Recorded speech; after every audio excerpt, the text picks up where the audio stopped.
Как себя чувствуете, такие одевайтесь, пожалуйста. Без этих украшений было бы лучше, было бы более смотрелось бы более цельно. Ну, может быть, это нормально, да.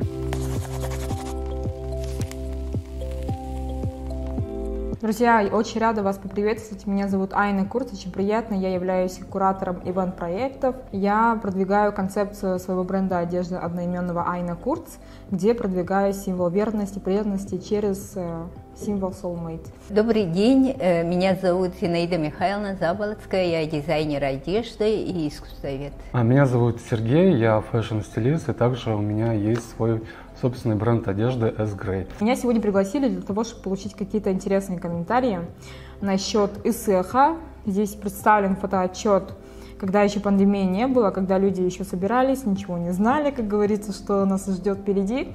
Но тем не менее в этом году ИСЭХ будет, поэтому я очень тому рада вообще. Сегодня мы хотим для вас раскрыть тему, как же одеться, вспомнить для себя, как туда вот трепет души, какой у нас был. Чем это будет ярче, тем лучше. Вообще костюмы для того, чтобы показать, что я ничего не боюсь, я готов к этому году, и лето у меня яркое, все мои родственники яркие, и вообще мы смелые ребята. Я считаю, что как и в Аланхо, и вообще во всех культурных кодах, у нас прослеживается все-таки уважение к природе, и все наши вот эти вот хобби, ремесло, они все отражаются как раз-таки на наших нарядах, потому что одежда, фэшн — это все-таки отражение времени, это все-таки отражение нашей духовной структуры. Вообще, чем человек занимается, то он на себе и отражает.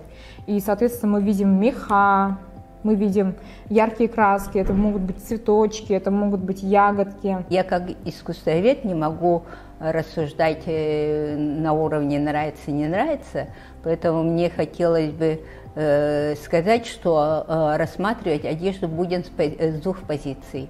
Первое – это с художественной точки зрения, то есть это стиль, образ, колорит, уровень художественный и так далее.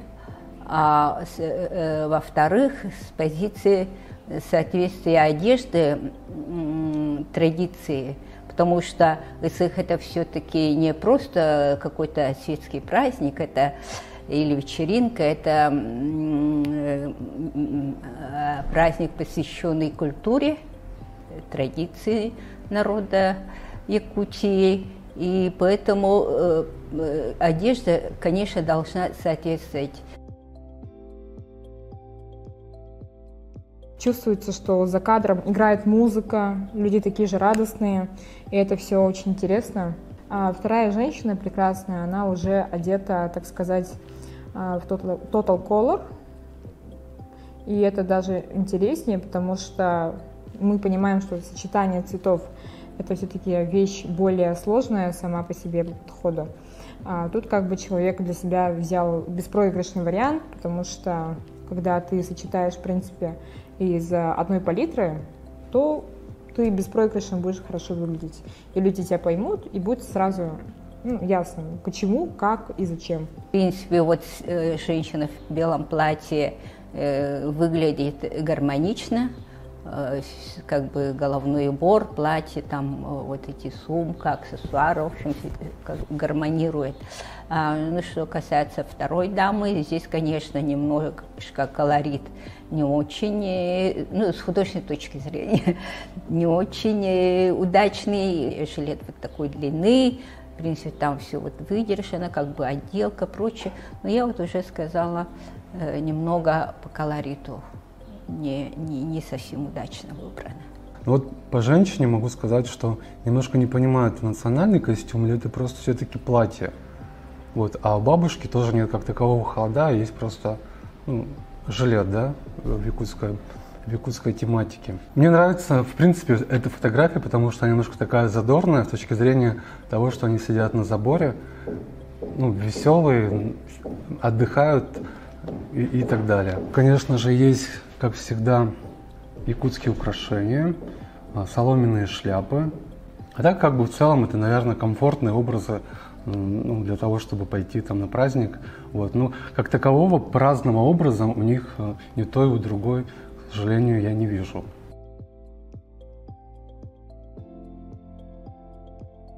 У якутов в целом в книгах, нынешних каких-то творческих моментах, в одежде, опять же, в дизайне, везде отображается уважение к природе и все-таки его олицетворение в деталях. Нельзя забывать, что украшения не являются просто надеваются с целью показать, что они у тебя есть. Надо еще понимать символику, потому что можно иногда не попасть. И, по сути, в древних временах, когда это все создавалось, даже количество звеньев имело значение, сколько у тебя детей, условно, это тоже надо изучать, это тоже стоит понимать. Молодые все-таки не хотят носить как бы вот такие слишком какие-то классические костюмы, состоящие из хасыты халадая.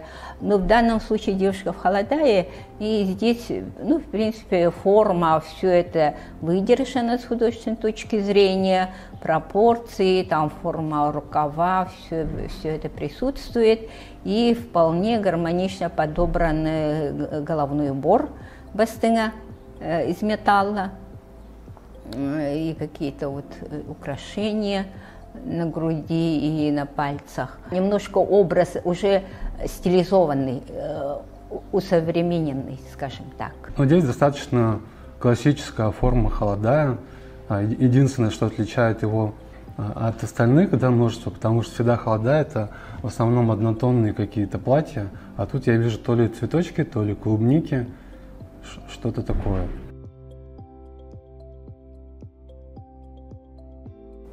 Вообще я обожаю, как одеваются наши мужчины на осеке.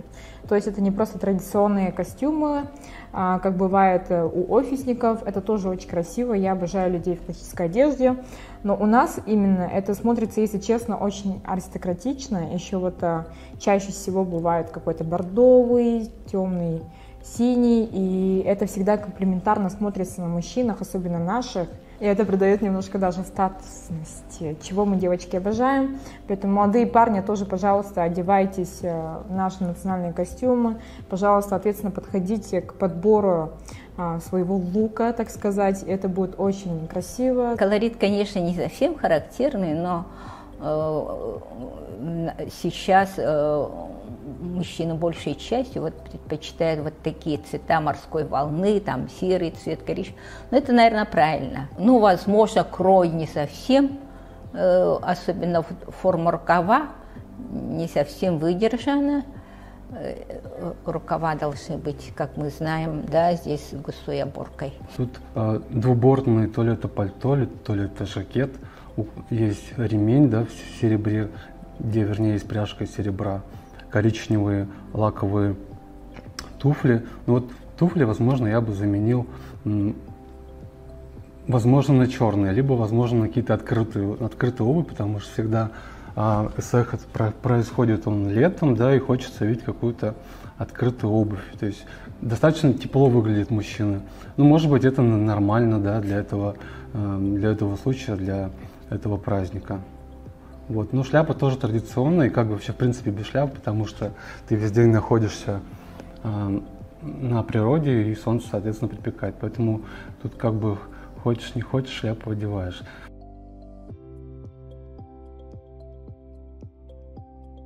Ого! Тут я вижу очень-очень красивую на самом деле пару.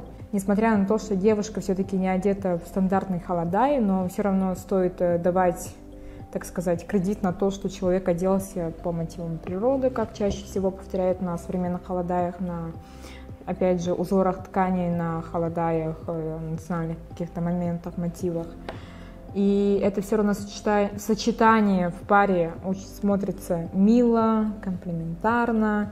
И, соответственно, базовые, о чем я и говорила, на мужчинах бордовый, темный-синий, темно-зеленый, они смотрятся всегда благородно, статусно, опять же, поэтому такие маленькие мотивы, их надо в любом случае использовать в своих будущих коллекциях, в своем гардеробе, это очень интересно и, соответственно, хорошо встречается, потому что то, что нам знакомо из детства, то, что отзывается в нашем сердце, оно всегда будет работать искренним способом в сердцах людей, будет отзываться, и, соответственно, люди будут этим интересоваться и чувствовать в этом что-то родное и свое. У мужчины лучше бы брюки потемнее, было бы лучше, может быть, декор по по борту, по краю борта не совсем как бы соответствует. Ну и даже с точки зрения художественной точки зрения, может быть, это лишнее. Вот декор по краю борта. Без этих украшений было бы лучше, было бы более смотрелось бы более цельно. Женщина в обычном повседневном платье находится. Единственное, мне очень нравятся ее босоножки. У мужчины тоже, да, симпатичный, прикольный жакет двубортный. Вот, правда, не знаю, прошу прощения, как они называются. Красиво украшен кожаными какими-то лейблами, заклепками. Единственное, что не жарко ли ему в этих как сапогах.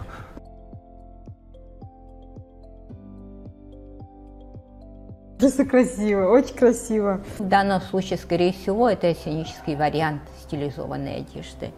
Ну, вот в таких стилизованных вещах вообще говорить о каких-то там соответствии, несоответствии, ну, традициям, это условно, да, соответствие традициям все-таки очень условное. Здесь мне нравится то, что достаточно не часто используемый цвет, в основном холода они голубые, белые, молочные, а здесь вот такой вот яркий лаймовый цвет. Кстати, в этом сезоне он тоже достаточно сам по себе цвет актуальный. Я знаю, как долго все это готовится, все это отшивается, это очень много ручного труда, поэтому только за это можно поставить там 5 с плюсом.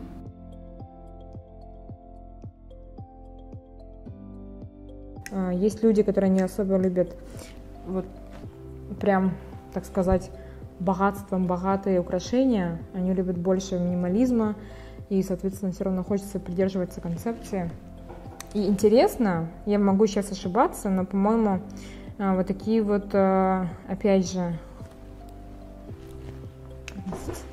и такие ремни, ну, как бы пояса, носят чаще всего, опять же, либо особенные женщины, либо мужчины. Но прям, чтобы женственный наряд был, и там был такой ремень, это вот редкость. Ну, как минимум, я замечала сама.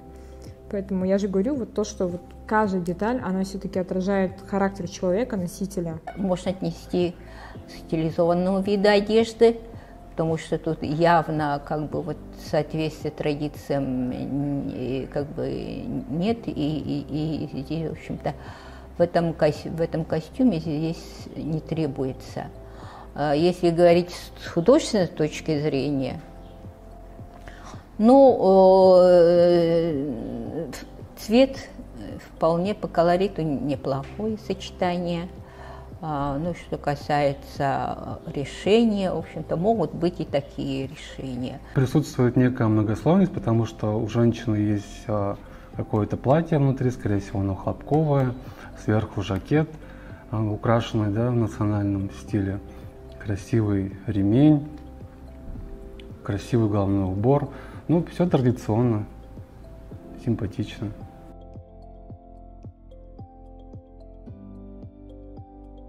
Это действительно просто приятно, когда люди специально приезжают в Якутию, чтобы посетить ИСЭХ. Я очень много таких людей знаю. Особенно в этом году ИСЭХ будет очень интересный, потому что это все-таки столетие СССР, очень много делегаций. И, соответственно, люди к этому тоже особенно готовятся. Здесь вот мы как раз видим тоже стилизованные варианты холодаев. Вот даже вот средняя девушка, если говорить о соответствии традициям, то это вот ближе и по колориту, и по решению.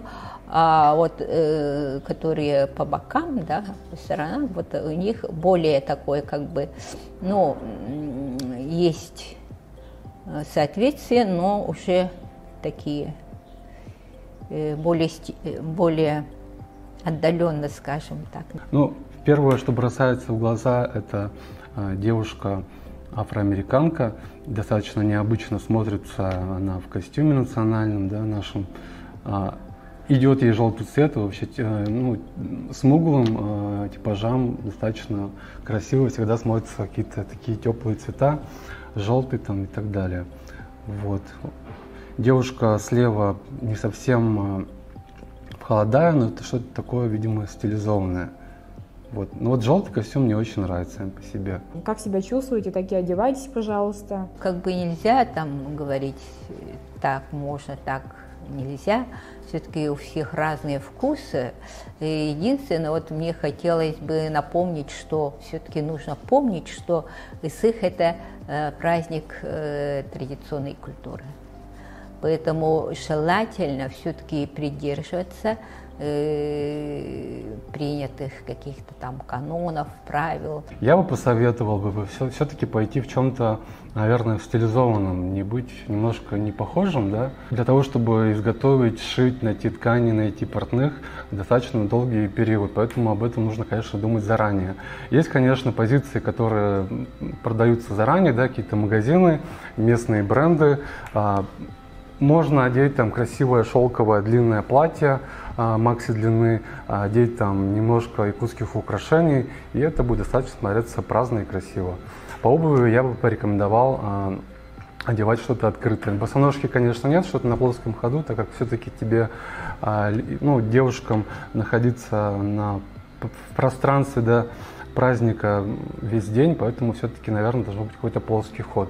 Те, которые имеют возможность все-таки сделать свой холодай на заказ, то обращайтесь и можете тоже присмотреться к коллекциям модных дизайнеров, которые у нас в Якутске действительно представляют свою уникальную концепцию, которые действительно уважают свою культуру и которые представляют вам свои изделия. И, пожалуйста, будьте модными, стильными, пожалуйста, чувствуйте себя комфортно всегда. Главное, чтобы нравились вы себе сами, и в любом случае все будет хорошо.